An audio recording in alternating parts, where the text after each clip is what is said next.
All right, here we go. And we're live on YouTube. I'm so excited. It's another Monday with the Bright Girls in Business podcast. And for those of you who are used to watching me, you probably recognize that I'm in a different setting. I am actually out of town. And so I have a different setup here today, but just, be patient because the message is going to be oh so good. We have Miss Shervonne Grose with us, and she is a marriage and family therapist, and she specializes with individuals as well.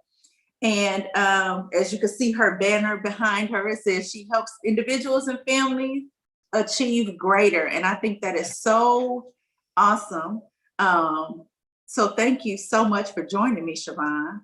Oh, thank you for having me. Thank you for having me. I'm so excited to be here today. Absolutely, absolutely. So we've already been talking. Y'all are coming into the conversation. We've been Yeah. having a lively discussion.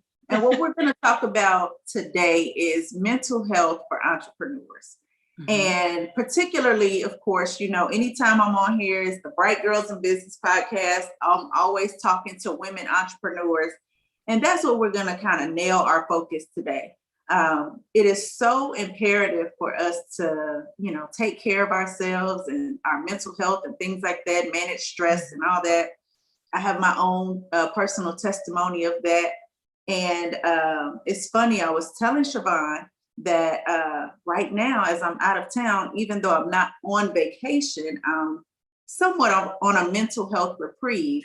And so us booking her was actually kind of serendipitous to get her here at this time while I'm on my mental health break right now.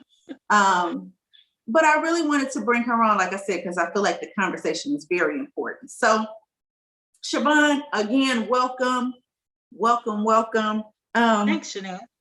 I'm gonna get a little comfortable. Y'all have never seen me on a couch, but I'm gonna get, and I feel like this is the prime opportunity for me to do that because we're talking about, mental health release and all that other good stuff. So, and then if you see me picking up my phone, it's actually because I'm managing some comments from the guests that are, awesome. or the viewers that are watching. So just know that's what I'm doing. Oh, you're fine. Yeah. So Shervonne, tell me a little bit about you and your practice and all that other good stuff. Yes. Okay. So listen, you already mentioned that I'm a marriage and family therapist, and people just hear that and just think that, that's all I see is married couples and specialize in families, but it's just therapy in general. I mean, I'm my background, I'm specialized in providing marriage and family therapy. That's my background. That's what I have the degree in. But I also see individuals and I see couples that can be married couples, or it can just be, any couple. With that, I also have a contract with here in Georgia, because that's where I'm based, with the Department of Family and Children's Services, providing counseling services and clinical assessments to their individuals. So that's been quite a blessing for me. I enjoy doing that. I also work in partnership with a group of wonderful ladies. It's about 8 of us that work together out of our stock grid, which is on the south of Atlanta, Georgia. We all work together, and we have a unique situation because you can come to us literally to our office and get your needs met. We have people that are trained as sex therapists.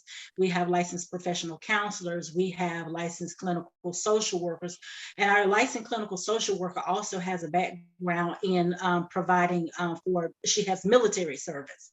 So she has experience in working with military families. Yeah, we have a play therapist, and we even have a certified life coach. So we got you covered, whatever it is that you need, whether it is actually a mental health need or whether it's just a stage in your life that you're trying to get through and you just need some guidance. We got you covered. So I'm really excited about that. I have worked for quite some time doing the work with the Department of Family and Children Services. Really, ever since 2003, I've been working, but I was actually subcontracting under someone else. And so I got the opportunity to provide services on my own under Shervonne Grose MFT LLC in 2019. And so I've been rocking and rolling in ever since then. And then that led me into becoming in the private practice and starting to pick up more clients within the community and not just those referred by the Department of Family and Children Services. So it's taken me quite some time to get to the table, but I am here at the table. I've taken the stage, right? And so my journey in itself is one that's really interesting. And I think that we don't have time to really discuss like my journey of kind of getting here, but I can take some nuggets from that, the experience that I had going from working a full-time job, working as an independent contractor to transitioning to become a entrepreneur, having my own business. And so it was a little scary, but it's been very rewarding, and I'm very grateful for that. So yeah, I am married, and we have 3 children, 2 biological and 1 I inherited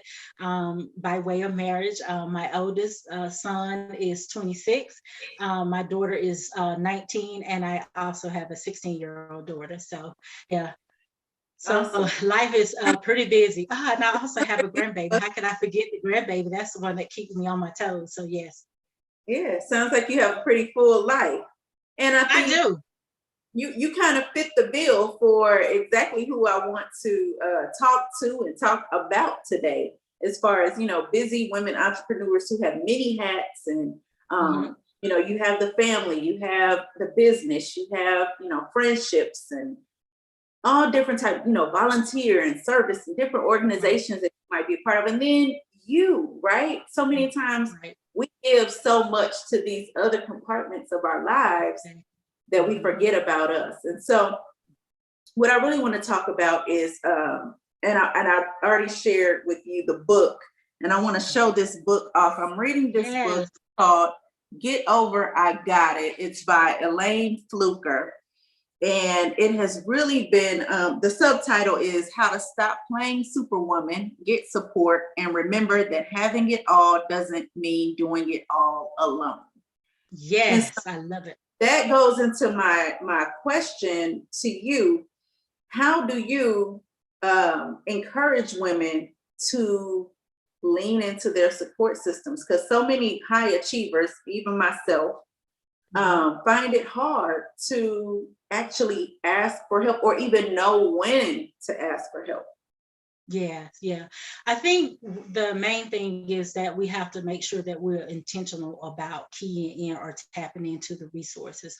Once you've identified who your resources are, you have to be intentional about using them. So you have to make sure that you have a plan in place that meet the needs of your self-care, right? Because a lot of times we don't do that. We get so caught up, like you just said, in running and doing things for everything, giving, pouring out to everybody else, that we forget that we need to also stop and be refueled. We need somebody to pour into us. We need the opportunity to be able to take a break and to be able to rest. And so I think with that, we have to be mindful that we're not super women, as you indicated the subtitle of the book.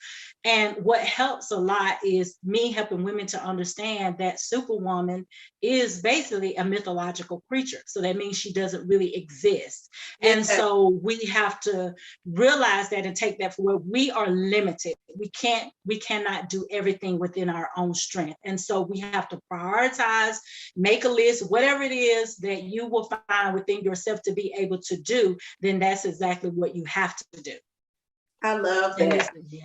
that you said that Superwoman is a mythological creature. That's one of the first things she mentions in the intro to the book, is that, Wow. oh, Superwoman wasn't even real. She's not even real. There is no such, Right. right? There, right. The character on TV, Right. a comic, if you will. And so just realizing that it's okay, and it doesn't make you dumb, it doesn't make you weak, it doesn't Right. make you less than. you know, to Right. let you down and to ask for help and to be soft and Right. feminine. Because sometimes we take on somewhat masculine roles, trying to do, you Right. know, we're trying to do so much. I can honestly say that in transparency about myself, I'm a single woman. So a lot of things that I would rely on a man for, Mhm. I can't. I don't have anybody. Mhm. So it's Right. like, if I don't do it, it won't get done, you know? Um, Right. so I think what you said is so important. So Yeah. not even real. So why are we aspiring to be her? Exactly. That's what I was going to say. It's a setup. We set ourselves up, right? Because we are trying to live up to this expectation and really is not even an expectation because it really doesn't even exist. And so we find ourselves working or overcompensating for really no reason at all. I mean, so we have to utilize the resources, like you said, well, I'm single, so I have to do everything myself. I don't really have anybody but if you would just take a moment and really like assess the resources that are available to you, there's somebody that would be willing to do some of the things that would be able to. But a lot of times with us, our pride keeps us for asking for Ooh, help too. So we have a lot of pride that holds us back, and I think, you and I were talking like before we went live, and how I started doing a live on Facebook every Wednesday at 1 o'clock. It's called Wow Wednesday. And wow is just to wish only well is how it started. And so the first conversation I had with people when I did that was basically one of the things that you have to do. And you mentioned already that my motto is, or my slogan is, I help individuals and families achieve greater. And so by greater, I mean, we get together and we decide what goals you want to work on. And then we look for the results in that. And then the results are to empower you. And once you feel empowered, you start to aspire to have aspirations. And then once you start experiencing those aspirations, you start having a transformation, a transforming of your mind. So if you're following me, I'm telling you what the greater stands for, right? It's an acronym for goals, results, empowerment, aspiration, transformation. And once you get to that transformation stage, you want to elevate, you want to keep going, right? And once you elevate, once you keep going higher and higher, you start to feel rejuvenated, right? You start to feel alive again, and then you want more, right? So, and that's the thing that we just have to realize. So in saying that, I was getting to the point where I say we want to help individuals achieve greater. And in order for you to get on that road to greater, sometimes you got to get over yourself. You and I was discussing that sometimes self is actually the problem. We hold our own self back. We keep, we don't utilize our resources. We self-sabotage because we don't take time out for ourselves. We don't make ourselves a priority. And so all of those things starts to affect us, and it keeps us. So one of the first thing I said in the very first live is you got to get over yourself in order to be on to get to your next level of greatness, right? So you cannot keep making excuses for why other people are not doing or not giving you what it is that you need. I'm not getting a break or whatever. Those are just all things that you're using to keep you from being the best that you could possibly be. And so, so once we can kind of get that and we can get over ourselves and then start to do that self-assessment, start to do the self-work to really see, right, our self-value and to really see our self-worth, then we're ready to move. We're ready to rock and roll, right? So, you can't have goals without go. Go is the first two letters, right? And that means in order you got to get up. Actually, as I tell people, you got to get up and get moving. The goals require you to move. There's an action to it. So there's no good if you're saying I got goals, but you're not working the plan, you don't have goals. So in order for you to be able to get on to greater, to walk in your destiny, to walk in your purpose, to fulfill the things you want to fulfill in life, you got to get moving. And so, we got to start somewhere. So let me ask you this, because you're talking about getting in motion, but before you get in motion, you have to first even recognize that you need a change, right? Something has to trigger you to get you to the point of recognizing that, hey, something's not clicking here. Something's not working. Right. And I can only speak for myself in saying that I'm such a mover and a goer that sometimes it comes to me in a break, like, and I mean a break, not a break like pause, but like a break. What can you advise women to do, or any type of device that you could advise women to notice that they need a break before they break? So here is the thing, our body is unique. Our brain is wired, it's unique, right? So our body is just like, how you get in your car, right? And if something's wrong with your car, your check engine light comes on, right? And then you know that you have to take it in for, to get it checked to see what's going on. Your body works the same way, but a lot of times what we do as women, we're so busy trying to do all of the things that we're so busy trying to accomplish everything on our list that we don't pay attention to the signs that our body is giving to us. Your body will tell you when it's tired, when something is not right, but you need to be in tune to that. So how you get in tune to that is you've got to be, I'm going back again to that self-care. You got to be intentional about setting time, making you a priority. And that's how you got to take time to rest. I know that we go and we go and we go, but you have to, even if you can't do it psychologically, like, oh my God, because I hear women say all the time, oh, I worked all day and I didn't even eat in lunch. I haven't had anything since breakfast. I haven't had anything to eat all day. Your body needs food. Your body needs fuel. It needs food. It needs water. You can drink water all day long, but it also needs food too, right? Because that helps fuel you. So you have to be doing these things to be able to pay attention to your body. Your body tells you, your stomach will growl when you're hungry. Your body lets you know when you're hungry. But sometimes we get so caught up and so in tune to what we're doing that we tune out what our body is saying to us. So that's why it's so important for us to literally take a rest. It is okay for us to take a break throughout today, and it needs to be more than one break. You need to find an area where you can just rest and say, let me see, what is my body telling me? What are my thoughts? If my thoughts are racing, if your thoughts is racing and you can't hardly get through one task without thinking about what it is that you got to do, that's a sign that's telling you need to take a break. You need to step away from this.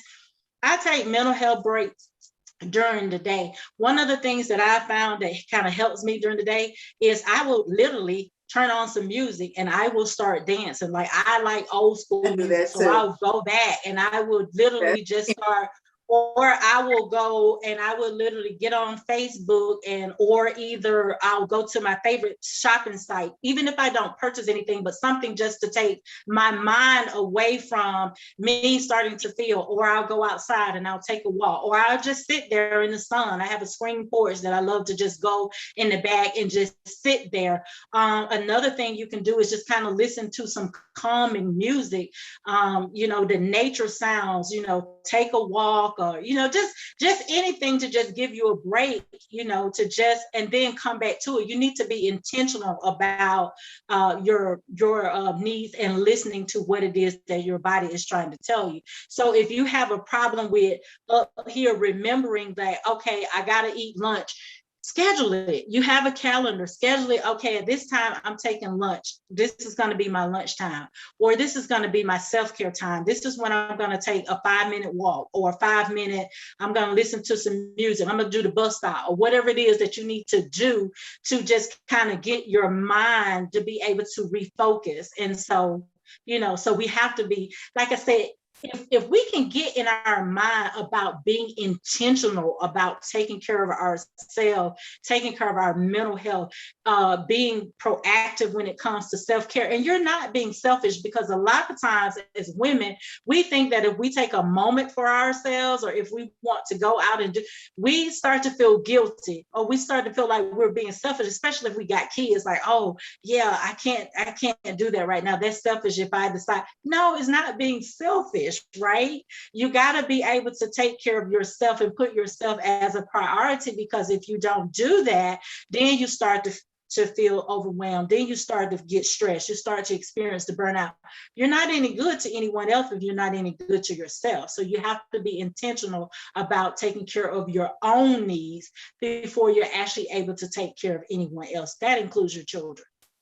That is very true. Your children, your spouse, your friends, your family, extended family, clients, all of that good stuff. Exactly. I love what you said about taking a break during the day. Because I definitely do. And it's funny because Saturday, all day long I was working. I was doing, well, I wasn't, let me not say that. I wasn't working all day long, but I was on set all day long. I was doing a taping. And it was probably about 2, 3 o'clock. And I said, man, I felt myself like kind of tired. I was yawning a little bit. And then I said, I didn't take my nap today. And everybody else was like, you take naps? And I said, every day I take naps. Good. Very good. Because I'm doing so many things. I'm switching. I switch more gears than, I don't know, a manual port Mustang.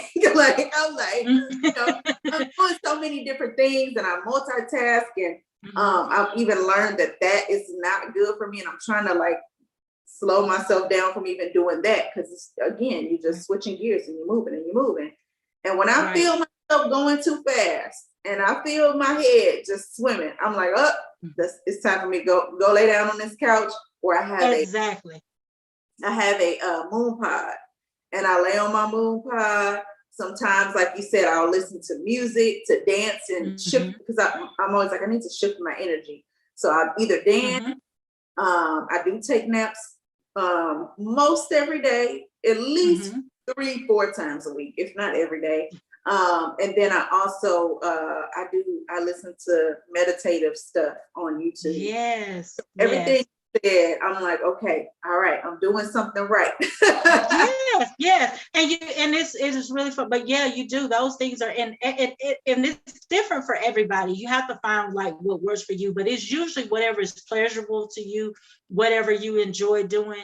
Then you need to find time to make that thing, to make those things happen. If reading is the thing for you, then find some time, schedule some time, pencil in some time where you say, well, I'm going to read at least 1 chapter a day or a page or 2, whatever it is that you need to do. But you got to make sure that you're scheduling some time for you and not feel guilty or feel like I'm being selfish because I'm scheduling this time. Remember, you got to do something to make sure that you're pouring back into you, whether that's you're reading something that is where like the book that you're reading, that it's giving you what you need. Oh gosh, I'm sorry, I can't, but that is feeling to you, right? And so if you have like a friend or somebody that you can talk to be able to share and to give you, to pour something into you, it may be a television show, or it may be somebody where you got to make sure you get back into you, because as women, we're not going to deplete our resource, and we're wondering like, why am I so tired, or why do I feel so stressed, or why do I feel so bitter, or why do I feel so angry? It's because you're giving and it's not being reciprocated, and so that's an issue. So tell me this, because I think that this is a key thing to explore too as we're talking about this. Because some women do, and I can resonate with this, feel guilty for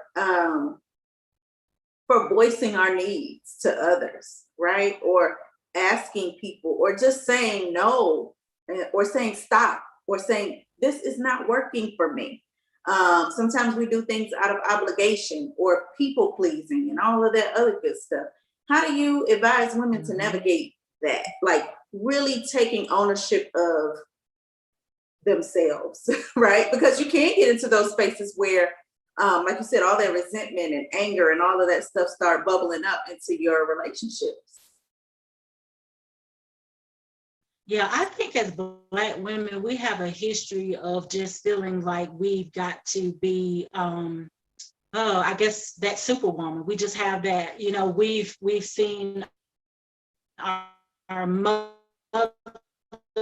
and we've heard stories about our grandmothers being strong and sticking in and just, taking care of the family and was in situations that they were facing. And so we get the need of being caretakers and taking on so much. I mean, that's ingrained, this instilled in us, even as kids, especially as, what's the first thing we do? we get baby dolls, and then we're conditioned to just kind of take care of you know, the baby doll thing. And so it starts with us really early, so we get this sense of what it is that we are actually supposed to do. So we have a very hard time like accepting help or saying that we need help, because we think that we have to be this superwoman that we just said that doesn't even exist. And so so your question to me was, how do I help women to, tell me again, I'm sorry, I kind of how do you help caught up to learn how to communicate conversation that? with in my head. So your question to me was, how do I help? You cut off just a little bit. Say that again to me. Yeah, I said, how do you help women learn how to communicate their needs to their to other people in their lives? Right. Okay. And so a lot of that comes from when you're trying to help people communicate. Well, let me just go back a little bit, because that's where I'm actually going with that. A lot of the problems we actually create too. Remember, going back to saying that ourself is the problem. A lot of that we create because we don't set boundaries.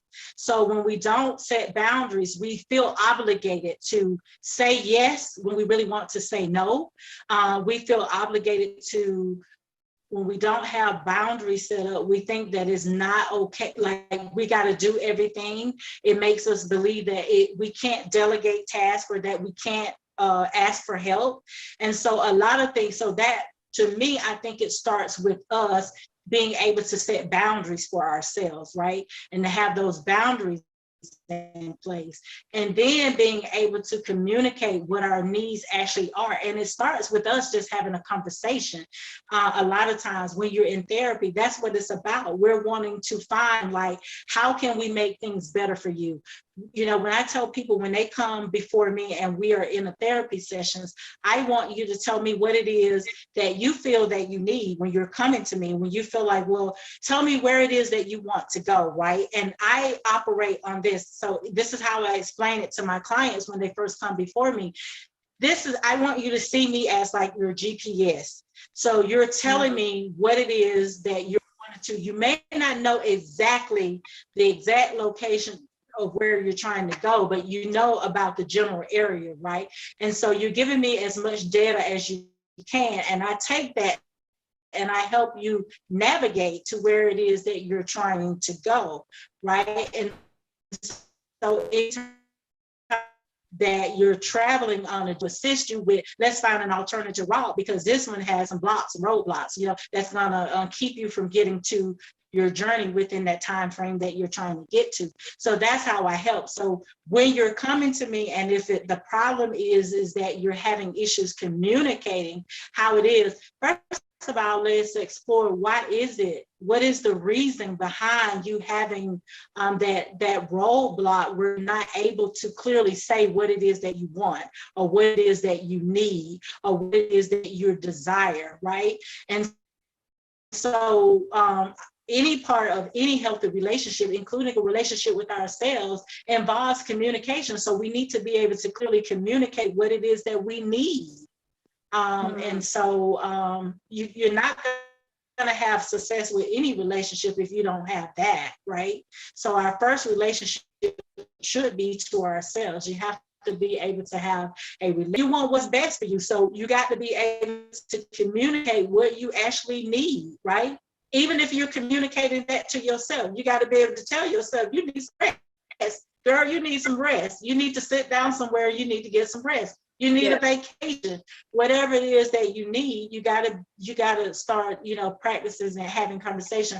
A good activity to do is to journal what it is that you need, because it's getting it out of your head and getting it, even though you're putting it onto paper, but it's a way of helping you to practice to be able to verbalize what it is that you actually need. And then you may go back and just read it and read it and read it, and then actually start repeating that to yourself. When you're reading it out loud, right? So you can hear yourself. And then when you actually have a conversation with whoever it is that you're needing to get whatever, this is not new information because you've been rehearsing it, if that makes sense.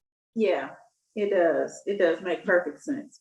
And I love journaling. That's one of the ways that I have always been able to express and get things out, cry, and just, get things out of my system. And I know that I found, I was just actually talking to a colleague and a trusted friend probably about an hour before this podcast. And I was telling him that I've been doing a detox. And I didn't realize the emotional ramifications that can come out of you physically detoxing. Because a lot of the things that we hold on to, that we suppress, that we stuff down, all those emotions, they end up in your body. And they have to have some way to come out. And if you're not communicating it, and you're not journaling it, and you're not going in a closet and screaming, or whatever you need to do to release, it has to come out some kind of way. And so many times it shows up as disease. It's dis-ease. Right.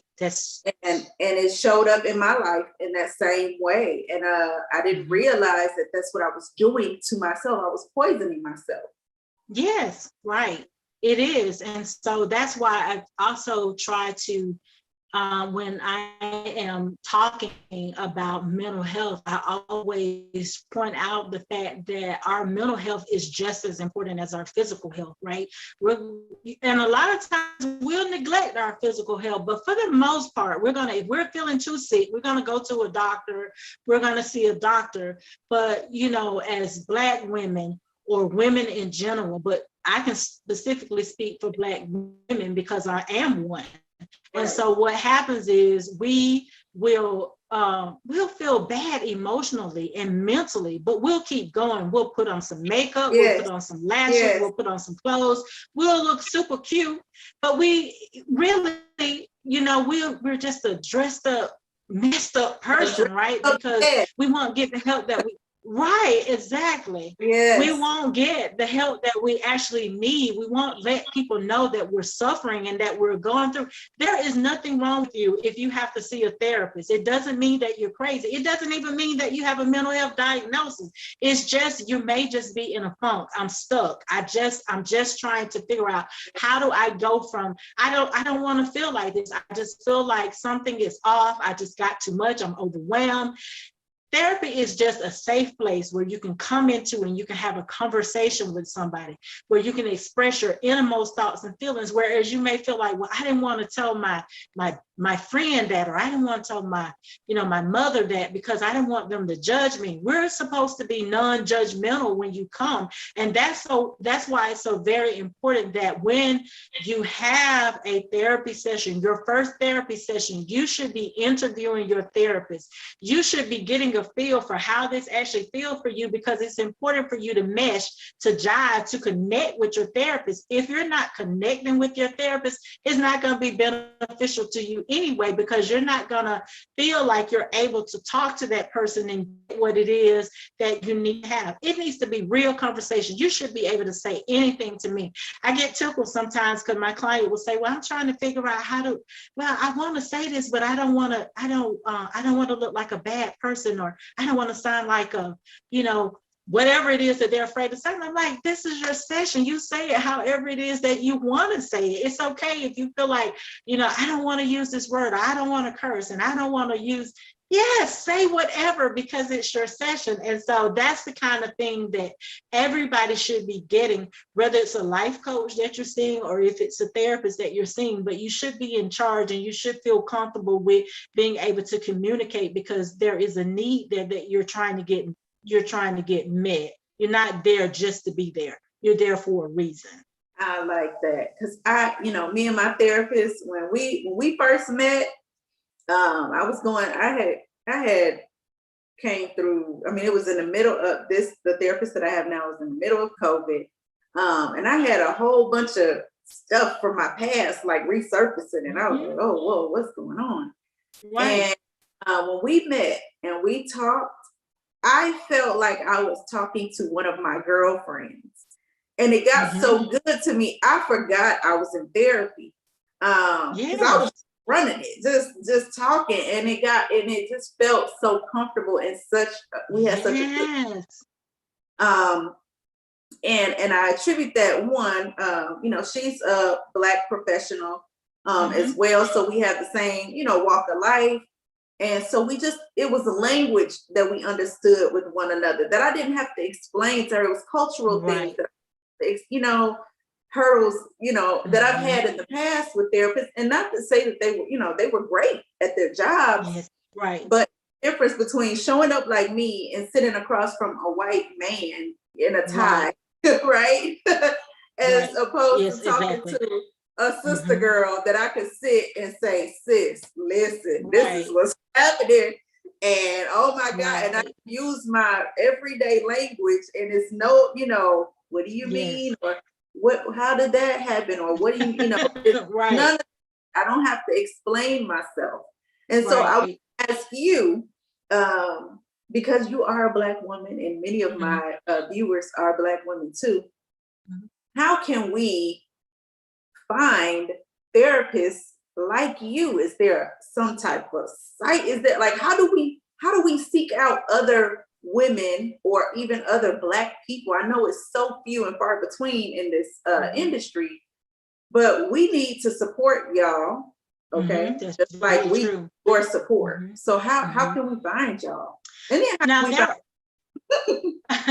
then there are some directories that are starting to surface, like I'm trying to think of, like, if you could probably just Google like Black directories, business directories, or professional directories. There are a number of ones that are just out there. You can do it specifically to the state or area for which you live in.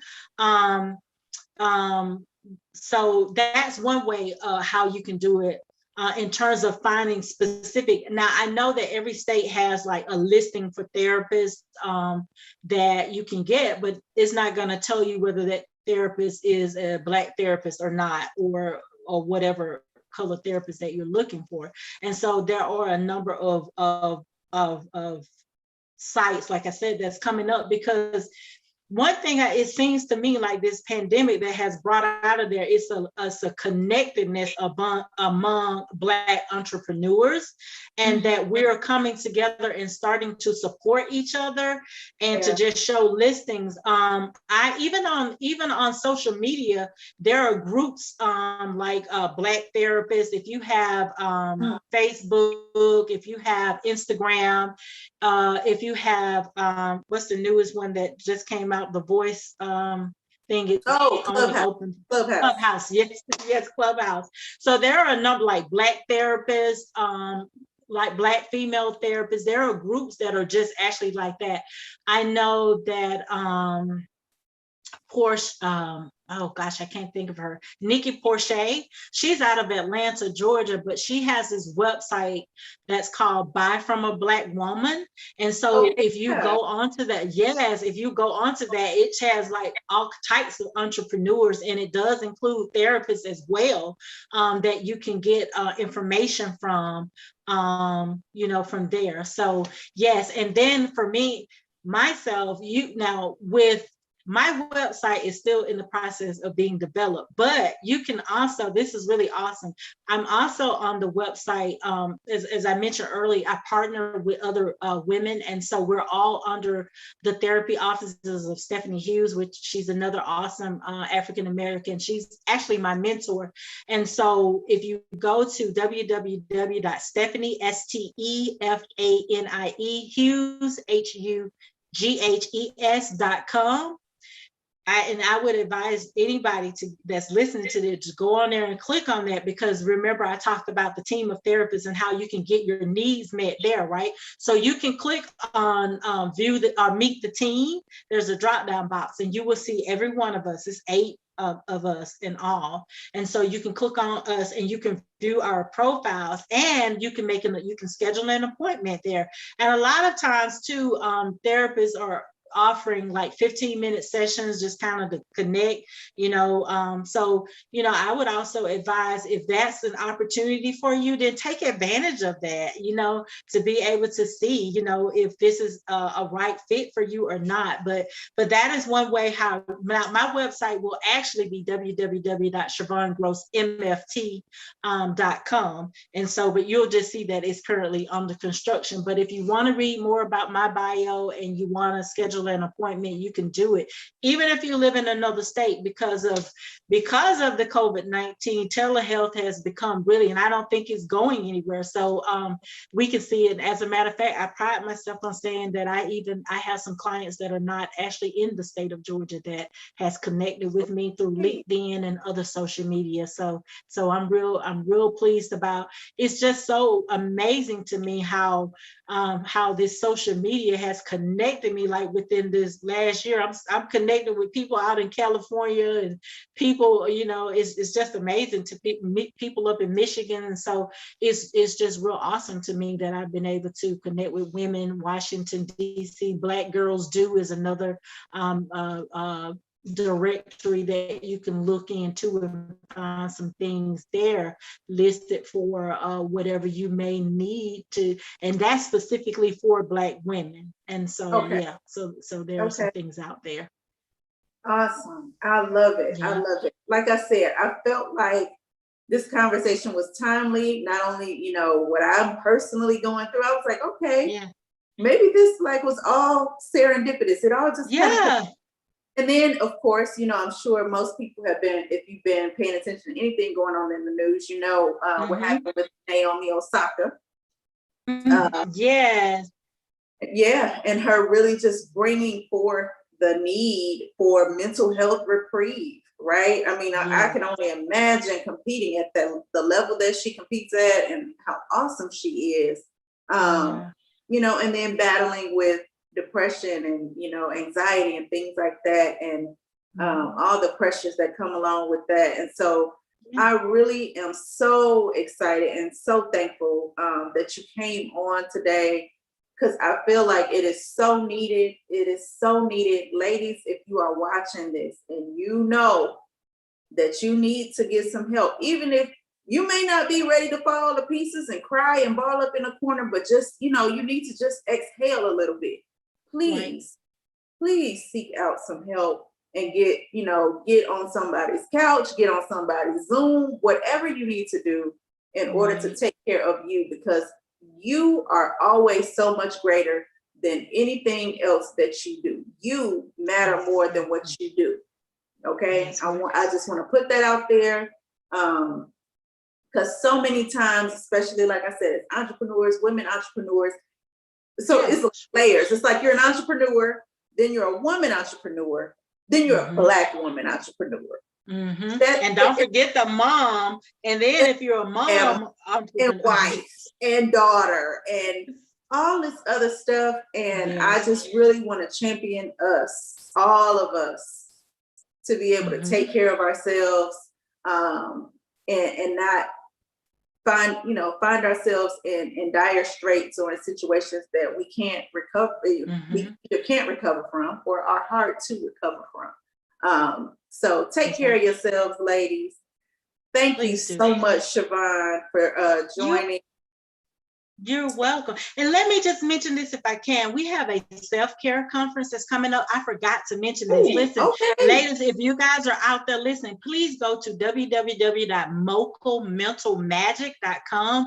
This is an initiative that I mentioned my mentor, Stephanie Hughes. She's the founder of Mocal Mental Magic. It's a new initiative. It's a movement designed to help Black women and women of faith to experience the magic of good mental health. And we're kicking off that. So please, you can find us on Instagram and Facebook. So please go join. It's a very new initiative. And the first thing we're doing is a self-care conference that's going to be held at Georgia Piedmont College in Atlanta, in the Atlanta, Georgia area. But you can attend virtually. So you don't have any excuse. If you're not living in, you can attend virtually.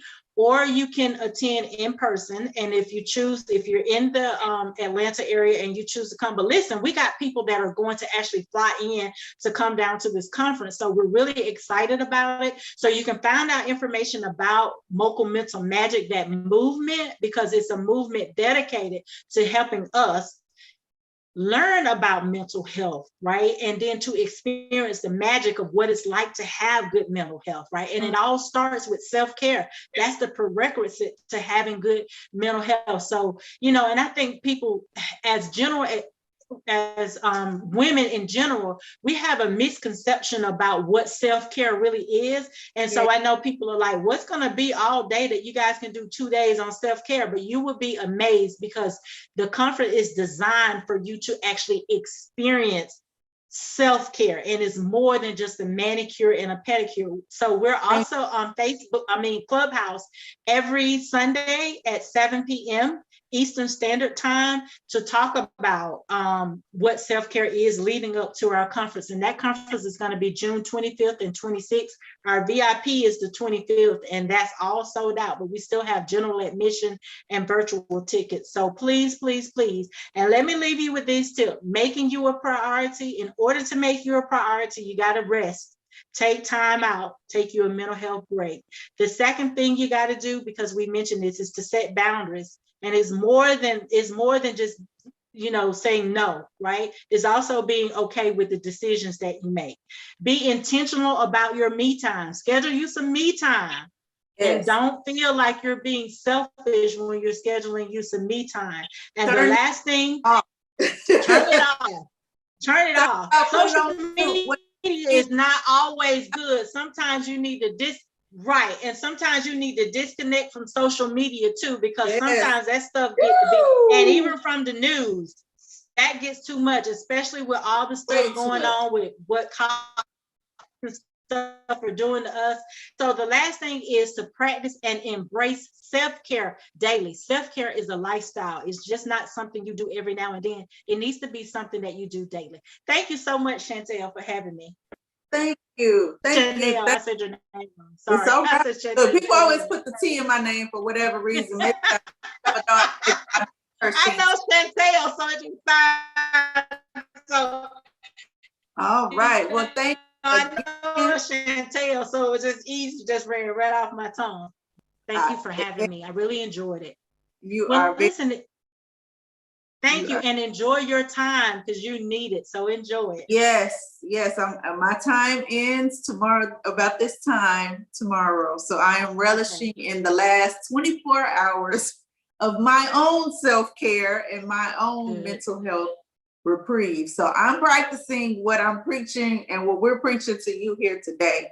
So I will be back next Monday though. And I will be bringing you a whole nother entrepreneur. Y'all know I come back every week for the Bright Girls in Business show. I want to make sure that you subscribe to this channel and smack the bell so that you get the notifications when I go live and when I share my videos. And until next week, y'all know what it is. I want y'all to stay blessed and stay in peace. Okay.